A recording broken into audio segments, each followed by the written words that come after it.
ఏంటమ్మా పెళ్ళం ఇంత లేట్గా వస్తే ఎలాగా? చూడు చూడమ్మా, ఎక్స్ గర్ల్ ఫ్రెండ్ అలా పక్కన కూర్చుంటే ఎలా? లేవే మర్యాదగా లే పక్షి. పక్షి ఏ మా ఆయన చేతి నువ్వు లే. చూడు మేమిద్దరం ఎంత చక్కగా మ్యాచింగ్ వేసుకొచ్చాం. అలా చక్కగా ఇప్పుడు ఎంత బాగుంది చూడడానికి. ఇట్రా పక్షి. అక్కడ కూర్చుంటారా? అంత ముద్దుగా పక్షి అని పిలుస్తుంది. ఒక్క నిమిషం. ఏయ్ చాట్ గోపి ఒకసారి ఇట్రా. చెప్పండి. వచ్చినాడు ఎవరో చెప్పు. ఎవరు? అదిగో ఇప్పుడే వచ్చి కూర్చున్నారే. సత్యం రాజేష్. సత్యం రాజేష్ కాదు, కరెక్ట్గా చూసి చెప్పు. సారీ, క్షమించాలి. ఆర్యన్ రాజేష్. ఐశ్వర్య రాజేష్. క్షమించాలి. ఆవిడ గురించి నీకు తెలియదు. వాళ్ళ భావనే వదిలిపెట్టదు. నువ్వు ఇన్ని తప్పు మాట్లాడావంటే నేను వదిలిపెడుతుంది అనుకుంటున్నావా? సారీ అండి, సరిగ్గా ఫీడ్ అవ్వలేదు, క్షమించండి. సైలెంట్గా మూలకెళ్ళి నిలబడు. సార్ మీరు మాట్లాడండి. హాయ్, గుడ్ ఈవినింగ్ అండి.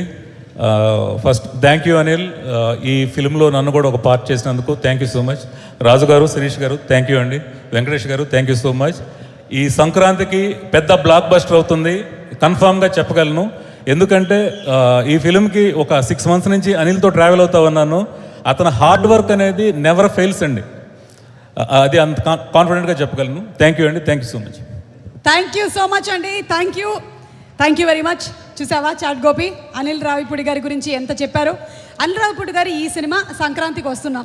మరి ఆయన నెక్స్ట్ సినిమా టైటిల్ ఏంటో గెస్ట్ చేసి చెప్పు. ఏంటండి? నెక్స్ట్ సినిమా ఉగాదికి వస్తున్నాం, దాని తర్వాత దసరాకి వస్తున్నాం, దాని తర్వాత దీపావళికి వస్తున్నాం, దాని తర్వాత తొలి ఏకాదశికి వస్తున్నాం, దాని తర్వాత మళ్ళీ సంక్రాంతికి వస్తాం. అదే మళ్ళీ సంక్రాంతి మళ్ళీ వస్తాం. మా ఇష్టం, ఎప్పుడైనా వస్తాం. మళ్ళీ వస్తాం. మళ్ళీ సంక్రాంతికి వస్తాం. మస్తాలు వస్తాం, వస్తూనే ఉంటాం. సీక్వెల్ అన్నమాట. అనిల్ రావిపూడి గారు సూపర్ అండి. మీ టైటిల్స్ అన్ని కూడా మాకు బయట పెట్టేశారు. ఒక నిమిషం మైక్ పట్టుకో. నేను ఓన్లీ మాట్లాడడానికి మాత్రం పిలిచాను అనుకుంటున్నావా? వెళ్ళి అక్కడ బాత్రూమ్లో కడిగేసరా. ఈలోపు నెక్స్ట్ మా రైటర్ సాయి గారిని వేదిక మీదకి ఆహ్వానిస్తున్నాము. అండ్ అలాగే నారాయణ గారిని కూడా వేదిక మీదకి రావాల్సిందిగా రిక్వెస్ట్ చేస్తున్నాము. సాయి గారు అండ్ నారాయణ గారు. చాట్ గోపి నిజంగానే బాత్రూమ్లో కడగ